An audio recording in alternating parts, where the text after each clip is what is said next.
Pour parler de la genèse du réseau La Forêt, il faut remonter jusqu'en 1981. En 1981, la première agence, elle est sur la route de la forêt de Montmorency. Et donc, on appelle d'abord cette agence l'agence de La Forêt, et qui est devenue La Forêt par la suite. Et pendant 10 ans, le réseau a travaillé sur des agences pilotes qui appartenaient au groupe. Et après, ils se sont lancés en franchise en 91.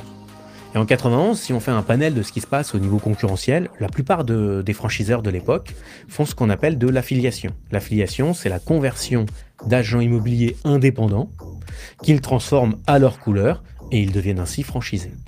On prend le contre-pied et on se dit, il y a énormément de cadres en reconversion qui souhaitent entreprendre, pourquoi pas dans l'immobilier, et donc on va les accompagner, les former à nos méthodes, et créer un programme qui est le programme créateur-repreneur, qui existe toujours aujourd'hui, qui permet de recruter des cadres en reconversion, de les former à nos méthodes de vente et de pouvoir leur proposer soit des créations, soit des reprises d'agence au sein du réseau La Forêt. Et donc, ça fait plus de 32 ans maintenant que nous fonctionnons de cette façon et on avait pour leitmotiv de se dire, en formant des personnes qui n'avaient jamais fait, ils vont plus appliquer les méthodes que des personnes qui ont déjà fait et qui n'ont pas forcément fait dans les bonnes conditions, de la bonne façon. Voilà l'ADN au démarrage du groupe La Forêt. Alors en marketing, on appelle ça des personas. On a identifié 4 chez La Forêt. Le premier, je vous en ai déjà parlé tout à l'heure, ce sont les cadres en reconversion, ce qu'on appelle les créateurs. Eux vont avoir besoin d'un accompagnement sur la création d'entreprise. Ils en ont peut-être pas déjà fait dans leur expérience professionnelle et ils vont avoir besoin aussi d'une formation sur le métier d'agent immobilier et vont avoir besoin d'accompagnement pour comprendre comment ça fonctionne, qu'est-ce qui est important de regarder, comment on bâtit son étude de marché et ainsi de suite. Le deuxième persona, c'est une logique, ce sont les négociateurs qui, eux, à un moment donné, ça fait 2 ans, 3 ans, 5 ans, 10 ans que je suis négociateur, j'ai peut-être envie d'entreprendre, de devenir mon propre patron, de monter une marche, et donc dans ce cadre-là, qu'est-ce qui se passe? Si je suis déjà du négociateur du réseau La Forêt ou d'autres réseaux, je vais avoir un besoin sur comment on crée une entreprise, je ne l'ai pas fait, le métier je le connais, comment on manage, parce qu'on peut être un bon commercial, mais le management c'est une compétence, il faut monter en puissance sur cet item-là. On a un nouveau persona qui n'existait pas il y a quelques années, qui est le persona des jeunes diplômés. C'est comme ça qu'on l'appelle. C'est des personnes qui obtiennent leur diplôme et au lieu de commencer leur carrière professionnelle par un poste en tant que salarié, entreprennent directement et montent directement une entreprise. Et on en a de plus en plus. Et dans le réseau, la plus jeune, si je me souviens bien, la plus jeune, je crois que c'est Alexia, elle avait 20 ans quand elle avait signé son contrat de franchise. Elle sortait d'un BTS profession immobilière et elle a monté tout de suite son agence. Elle l'a montée à La Gueule, là où il fabrique les couteaux, et son agence marche bien, même tellement bien qu'elle a acheté des murs, elle déménage son agence pour en prendre une plus grande, et elle a même un projet de développement, de monter sur un point de vente supplémentaire dans le futur. Et donc ce qui est important, c'est de pouvoir les accompagner sur différents items, tels que la création d'entreprise, le management et tous ces éléments-là également. Et le dernier persona, ce sont les agents immobiliers en place. Eux aussi font partie de nos cibles. Quelqu'un qui est très fort, par exemple, en transaction, souhaite développer le multimétier avec la gestion locative, ou quelqu'un justement qui est très fort dans ce qu'on appelle l'administration de biens et souhaite développer la vente, a du mal à former, à recruter ou à fidéliser ses collaborateurs. Tout ça, il va le retrouver au sein du réseau La Forêt. Et donc, il fait également partie de nos cibles. Si on veut définir quels sont les profils que nous recherchons, ils font partie des 4 personas que je viens de décrire.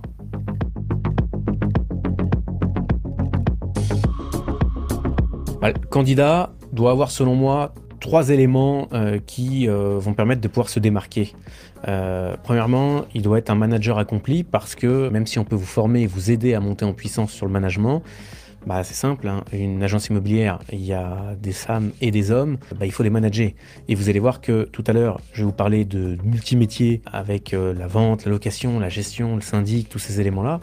Donc pour tout ça, ça n'existe pas l'homme orchestre, donc on doit avoir des bras qui vont pouvoir vous aider à travailler. Et donc la notion managériale est très importante. Après, ce qui va être important, c'est la rigueur. On est dans un métier qui est réglementé par la loi Hoguet, donc on ne fait pas n'importe quoi, donc être rigoureux, ça fait partie des éléments importants dans ce métier. Et après, on fait du commerce, et donc qui dit commerce dit capacité de travail. Il faut être là quand les clients sont, et chaque rendez-vous, vous devez donner le meilleur de vous-même, sinon vous n'arriverez pas à convaincre ou accompagner efficacement votre prospect. Maintenant, le candidat doit également se retrouver dans les 3 valeurs de notre entreprise, qui sont l'engagement, l'efficacité et la convivialité. C'est une question qu'on me pose souvent. Je vais vous répondre avec un exemple qui est assez simple. Je vais prendre les 15 meilleurs franchisés du réseau. J'en ai un qui était dans l'industrie musicale. J'en ai un qui était prothésiste dentaire. Un autre qui était DRH.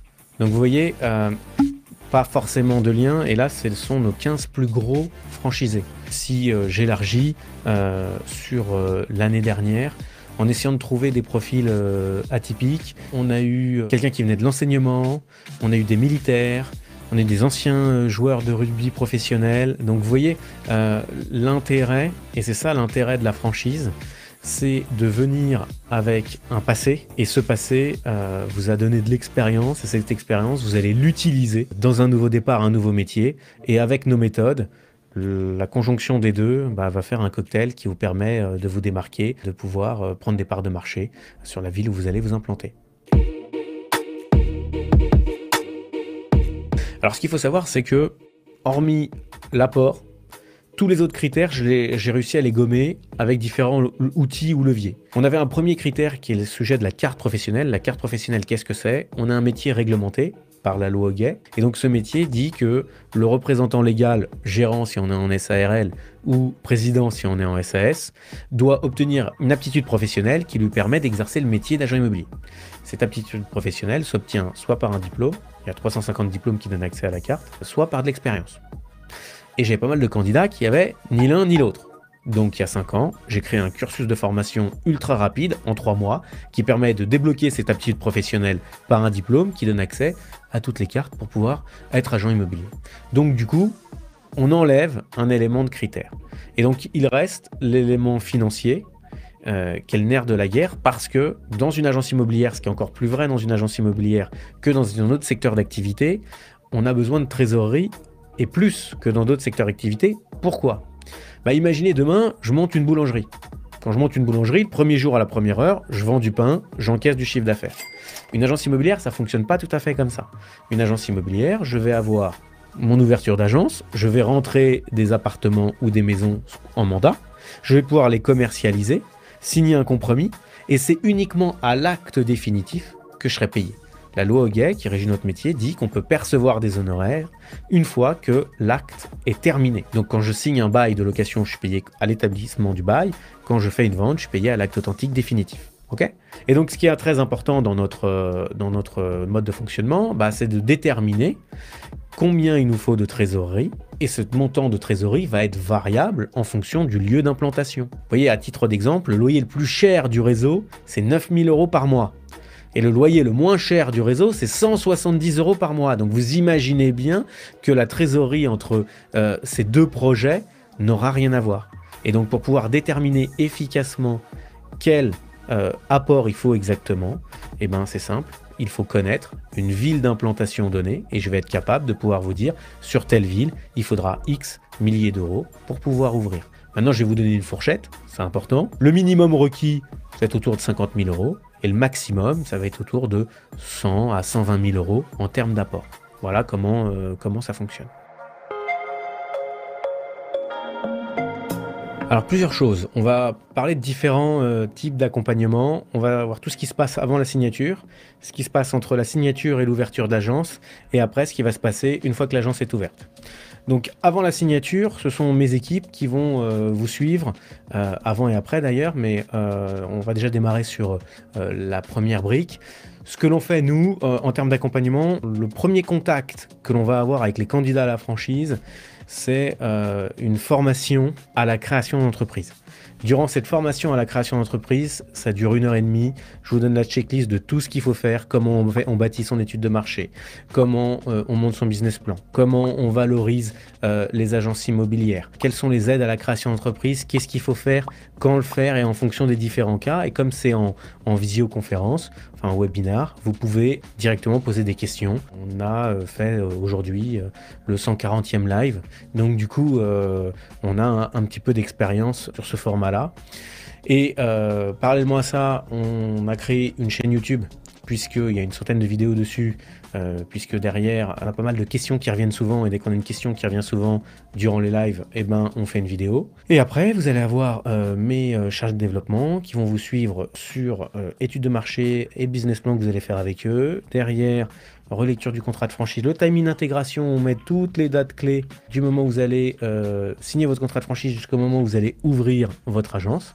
Puis après, vous rentrez dans le réseau par la signature du contrat de franchise. Quand vous rentrez dans le réseau, 2 éléments, soit vous rentrez dans le cursus de formation pour être franchisé et vous n'avez pas besoin d'avoir la formation pour la carte professionnelle parce que vous l'avez déjà par votre expérience ou par un diplôme, ou si vous avez besoin, bah là vous allez être suivi par mes équipes également sur cette formation-là. Et moi, sur cette formation-là, qui s'appelle le passeport entrepreneur, je donne des cours et en même temps je suis jury. Et qu'est-ce qui va se passer après? Vous allez avoir le second chez moi qui s'appelle Christophe. Christophe, lui, son rôle, c'est de vous aider à monter votre dossier le plus rapidement possible entre la signature du contrat de franchise et l'ouverture de votre agence. Donc, il va vous suivre sur comment on crée sa boîte, quels sont les statuts. Il vous donnera des statuts types. Derrière, le montage du dossier de financement. C'est lui qui fait tous les montages du dossier de financement. Je touche du bois grâce à lui et ce qu'on a mis en place avec les partenaires bancaires. On est à 100% d'obtention de financement. Dès qu'un candidat a été validé par nous, il obtient son financement. Christophe qui va vous suivre également sur les travaux, l'aménagement du local, jusqu'à obtenir la carte professionnelle. C'est lui qui va relire le document CERFA pour éviter qu'il n'y ait pas d'erreur et qu'on ne perde pas de temps. Parallèlement à ça, il y a le service formation qui va vous former vous et également vos équipes pour être opérationnel le jour de l'ouverture. Et après, on va avoir l'animation qui est l'animation du réseau. Eux vont arriver dans une agence qui est ouverte et ils vont venir vous aider, vous et vos équipes, à monter en puissance.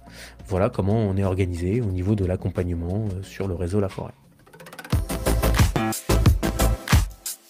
Il y a plusieurs avantages à être agent immobilier. Premier élément, notre panier moyen, je vous l'ai déjà dit tout à l'heure, on a une commission moyenne à 10 000 € pour faire du chiffre d'affaires. En quantité, forcément les billets de 10 000 s'additionnent plus facilement et plus vite que si vous aviez un panier moyen à 5 €. Mais c'est pas ça le plus important. Le plus important, c'est que dans une agence immobilière, vous avez la possibilité d'abonner vos clients, d'avoir des revenus réguliers qui vont tomber tous les mois et qui vont se valoriser extrêmement cher. Je vous explique ça, ça s'appelle la gestion locative. Qu'est-ce qui se passe? Quand on intervient et qu'on est agent immobilier, on intervient sur une vente, tout le monde sait à peu près comment ça fonctionne. Deuxième élément, on a la location. La location s'arrête une fois qu'on a mis en place un locataire et la signature du bail. Et ce qui va nous intéresser, et c'est là le système d'abonnement, c'est ce qu'on appelle la gestion locative. La gestion locative, c'est la suite logique de la location. J'ai un locataire qui connaît et qui paye son loyer à l'agence. L'agence encaisse les loyers pour le compte du propriétaire et lui reverse en prenant des honoraires. Et ce qui est fabuleux sur ce système-là, c'est qu'au 1er janvier, vous savez exactement ce que vous allez faire au 31/12 sur cette activité-là. C'est du sûr. Et ce qui est super, c'est que vous allez avoir une synergie des métiers sur de la relocation. En général, 1/3 du portefeuille tourne chaque année, donc vous allez refacturer des honoraires de location. Et vous allez avoir 5% du parc qui repasse à la vente chaque année. Donc l'intérêt d'être multi-métier vous permet de pouvoir avoir des synergies de business et de la récurrence de chiffre d'affaires. Tout entrepreneur va essayer d'abonner ses clients et donc la gestion locative permet de pouvoir avoir ses revenus réguliers. Et en cas de revente, ça se valorise extrêmement cher puisque les ratios, on communique aujourd'hui sur 2,5 fois le chiffre d'affaires annuel. Donc je vous conseille d'être agent immobilier et de le faire chez La Forêt, mais surtout de travailler sur ce métier qui est la gestion locative.